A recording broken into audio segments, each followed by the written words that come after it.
Assalamualaikum warahmatullahi wabarakatuh.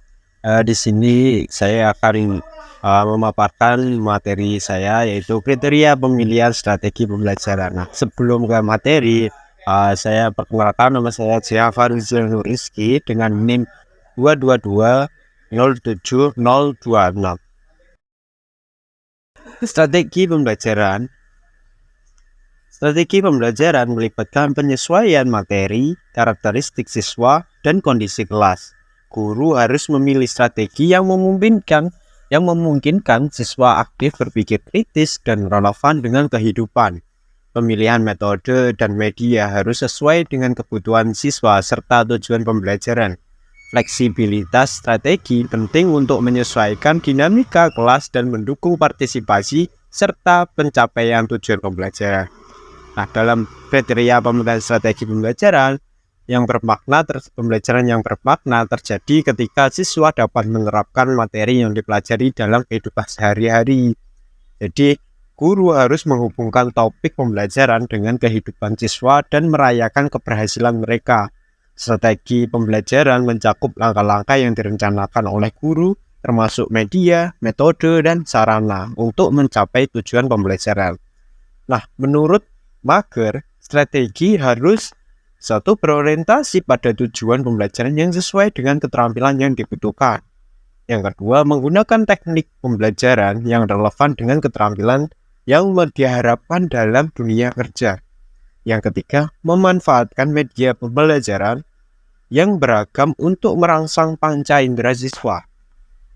Jadi selain itu, menurut Saiful Bahri Jamarah, kriteria pemilihan strategi pembelajaran mencakup setidaknya ada 7, yaitu yang pertama sesuai dengan tujuan pembelajaran. Jadi strategi harus mendukung pencapaian tujuan kognitif, afektif, dan psikomotorik yang dirumuskan melalui kata kerja sebagai indikator.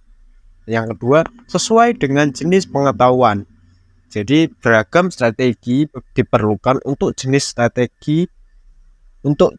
pengetahuan yang berbeda seperti verbal, visual, konsep, prinsip, dan prosedur. Karena setiap tingkatan pengetahuan dari mengingat hingga mencipta membutuhkan pendekatan yang berbeda. Yang ketiga, sesuai dengan karakteristik peserta didik. Jadi strategi harus mempertimbangkan faktor-faktor seperti jumlah peserta, latar belakang sosial ekonomi, motivasi, minat, serta gaya belajar siswa. Yang keempat, efektif dan efisien. Strategi harus meningkatkan efektivitas pembelajaran tanpa menimbulkan pemborosan biaya atau sumber daya. Yang kelima, disesuaikan dengan pokok bahasan. Strategi harus cocok untuk pembelajaran individual, kelompok kecil maupun klasikal. Nah, yaitu tergantung pada materi yang diajarkan. Yang keenam, mempertimbangkan kelebihan dan kekurangan. Dalam pilihan strategi harus memperhitungkan bagaimana cara menyampaikan informasi dan aspek-aspek yang terkait dengan mata pelajaran. Yang ketujuh, yang terakhir, alokasi waktu yang tepat. Jadi harus mempertimbangkan waktu diperlukan dalam mempersiapkan dan melaksanakan strategi pembelajaran. Jadi dengan kriteria ini, strategi pembelajaran dapat dipilih secara lebih tepat dan sesuai dengan konteks pembelajaran yang dihadapi.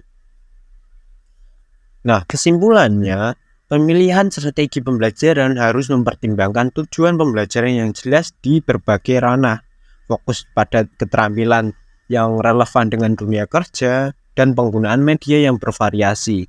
Selain itu, strategi harus disesuaikan dengan karakteristik peserta didik, jenis materi, efektivitas, efisiensi, serta alokasi waktu yang tepat untuk mencapai tujuan pembelajaran.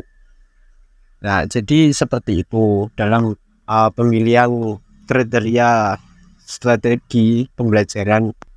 Terima kasih telah menonton video ini dan jangan lupa like dan subscribe.